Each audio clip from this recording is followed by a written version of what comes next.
Understand, financial inclusion is the ability for someone, and in this case a woman, to have access to financial tools and products that will enable them, one, have access to credit, two, will enable them make payments, three, will enable them receive payments, four, will enable them have access to investment options. So that is a simple definition of financial inclusion.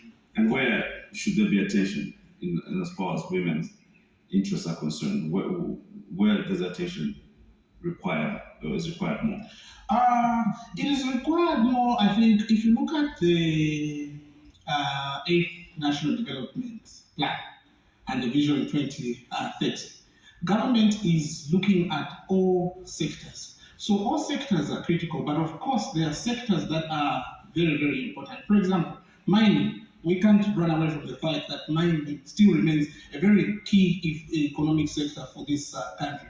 The level of participation for women in mining is extremely low. We are talking about less than 10%.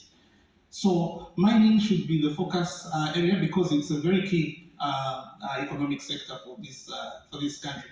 Manufacturing, we need to really, really push the manufacturing agenda, the value addition agenda for this country. So there again, participation from the women folk in manufacturing is extremely low. We're talking about less than 20%. So those are some of the key sectors, but it's all sectors that we should focus on. Without policy direction, this probably becomes harder to achieve. What's the level? Where's this country?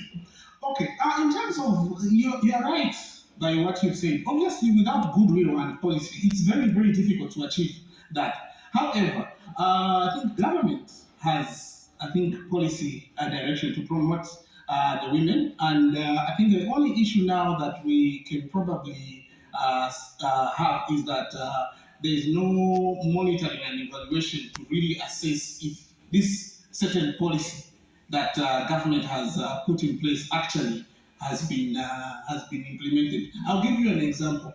Government has allocated 397 million kwacha to the Citizen Economic Commission to empower local Zambians, and a significant portion of that has to go towards the women and the youth. But the question is there a follow-up or a monitoring and evaluation to go and check has that happened? So I think that is where we are lacking. But as far as policy is concerned, there is goodwill. Right. Do we get a lot?